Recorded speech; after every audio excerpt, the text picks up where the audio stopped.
जय Hind future officers. हमारी आज वाली वीडियो होने वाली है डॉक्यूमेंट्स के ऊपर।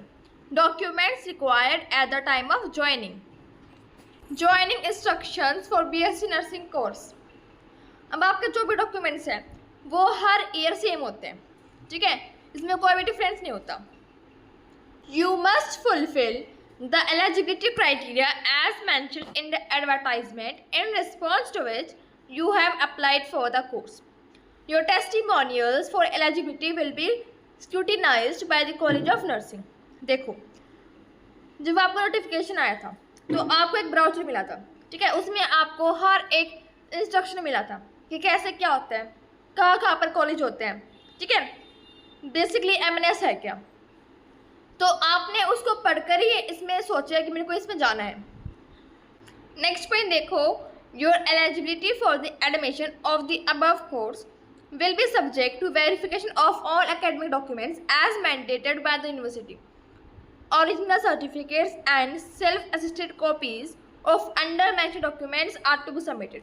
अब जो भी आपके डॉक्यूमेंट्स हैं उसकी आपको ओरिजिनल कॉपी के साथ साथ दो फोटो कॉपी लेके जानी है, ठीक है, खुद से लेके जाने घर से करवा के। देखो, फर्स्ट क्या आपका मैट्रिक सर्टिफिकेट, जिसको हम क्या बोलते हैं, 10th की मार्कशीट, 10th की मार्कशीट, ठीक है। सेकंड क्या आपका सीनियर सेकेंडरी 10+2 12th की मार्कशीट, ठीक है, एंड सर्टिफिकेट। फिर क्या आपका नीट यूजी स्कोर कार्ड, ठीक है, कि आपके नीट में कितने मार्क्स थे, कितनी रैंक थी, वो आपको पूरा स्कोर कार्ड लेके जाना है अपना। फिर क्या graduation certificate and marksheet if you are graduate. अगर किसी ने क्या करके ग्रेजुएशन कर रखी है आगे आफ्टर 12th, तो उसको आपने ग्रेजुएशन की मार्कशीट भी साथ लेके जानी होती है, ठीक है, इफ़ यू आर ग्रेजुएट।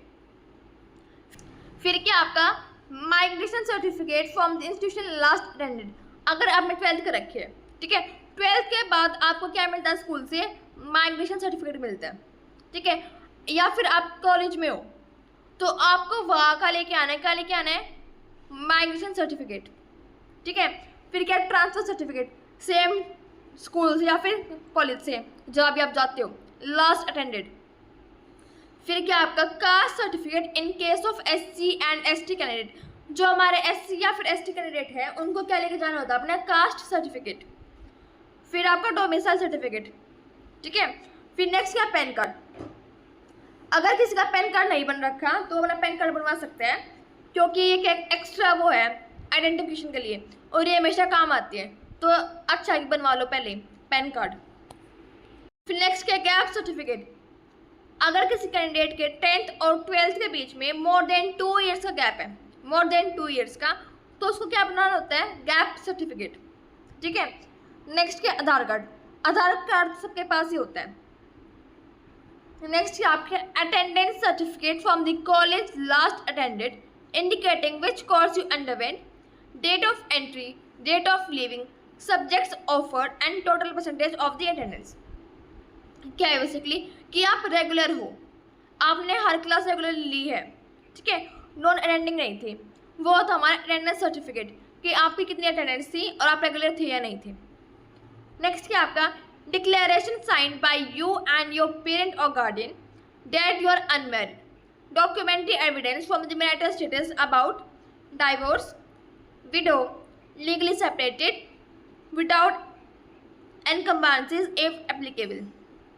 क्या करना आपको, जो भी अगर आप अनमैरिड हो, ठीक है, तो आपको एक बनाना है एफिडेविट कि जो भी हमारा वर्ड है, ठीक है, अपने पेरेंट्स को बोलना, वो साइन करेंगे वहाँ पे कि जो भी हमारा बच्चा है बच्ची है उसकी शादी नहीं हो रखी, वो अनमैरिड है, ठीक है। या फिर अगर किसी का डाइवर्स हो रखा है, वो विडो है या फिर लीगली सेपरेटेड है, तो उस केस में आपको एक एफिडेविट बनाना होता है, ठीक है। नेक्स्ट क्या है NCC certificate, SC and ST certificate if applicable.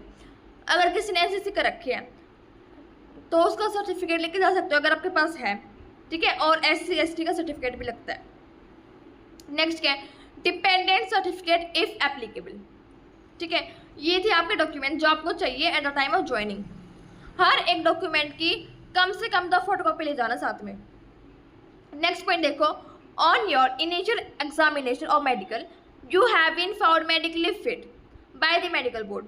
However, you are required to undergo medical inspection on reporting to the College of Nursing to confirm that there is no change in your health status. Further medical examination will be carried out periodically during the training. क्या होता है, देखो आपने अभी अपना medical दिया, ठीक है, तो उसमें जब आप फिट थे तभी तो आपका मेरिट लिस्ट में नाम आया है। अब जब आप कॉलेज में जाओगे तो वहाँ पे क्या होगा, आपका दोबारा से मेडिकल चेकअप होते हैं, हाइट, वेट का, ब्लड, अल्ट्रासाउंड वगैरह, ठीक है, जो हमारे नॉर्मल टेस्ट होते हैं उनका लेते हैं मेडिकल एग्जामिनेशन अगेन, ताकि जो भी हमारा हेल्थ स्टेटस था उसमें कोई चेंज आया है या नहीं आया उसको आइडेंटिफाई करने के लिए, ठीक है। और जब आप ट्रेनिंग में चढ़ जाते हो, ठीक है, ड्यूरिंग योर ट्रेनिंग, तो आपका हर ईयर होता है ईयरली मेडिकल एग्जामिनेशन, ठीक है। नेक्स्ट पॉइंट देखो, the agreement bond needs to be executed by you and your parent or guardian as per enclosed text on the arrival to the college. You are requested to study the sample agreement bond thoroughly and understand the conditions therein before reporting to the college. ठीक है, अब आपकी जो merit list आएगी उसके बाद आपको mail receive होंगे, उस मेल में आपको मिलेगा बॉन्ड और एग्रीमेंट कैसा होता है, ठीक है, उसके इंस्ट्रक्शंस क्या होते हैं, टर्म एंड कंडीशंस क्या होती हैं, ठीक है। बॉन्ड क्या होते हैं, बेसिकली अगर आप 7 डेज के बाद छोड़ते हो कोर्स को तो आपको 26 लाख मनी पे करना होता है, ठीक है। ये हमारा क्या होता है, बॉन्ड और एग्रीमेंट। नेक्स्ट देखो, you should have a savings account, bank account with ATM card facility with any of the bank. Minimum bank balance must be 50,000 rupees to cover the immediate expenses of the Army Group Insurance Scheme for student nurses, purchase of uniforms, textbooks, notebooks, stationery and other preliminary requirements. अब आपका क्या, एक bank account होना चाहिए और उसका ATM card भी होना चाहिए और आपके बैंक अकाउंट में कम से कम 50,000 रुपये होने चाहिए, ठीक है, 50,000 रुपीज़। क्योंकि जब आप फर्स्ट टाइम जाते हो ना तो जो भी आपके डॉक्यूमेंट, जो भी आपके वो है stationery items, notebooks, text books and your uniform, वो आपको खुद परचेज करनी होती है, ठीक है। क्योंकि मान लो कि आपने ज्वाइन कर लिया, ठीक है, और उन्होंने आपको सारा सामान दे दिया, फिर आप छोड़ रहे तो उनका नुकसान हो गया इस केस में, तो वो क्या करते हैं कि पहली बार जो भी हमारा कैडेट है वो खुद बाय करेगा अपने सामान को, ठीक है। इसीलिए हमें क्या चाहिए होता है, 50,000 rupees balance in are bank account, minimum balance है ये हमारा, ठीक है। सो ये थे हमारे इंस्ट्रक्शन, जो कि हमारे मेन इंस्ट्रक्शंस हैं। बाकी जो आपकी मेरिट लिस्ट है वो आने वाली है 1-2 दिन में। सो गाइज, अपने डॉक्यूमेंट्स को रेडी कर लो। So this was your documents required at the time of joining. Thank you.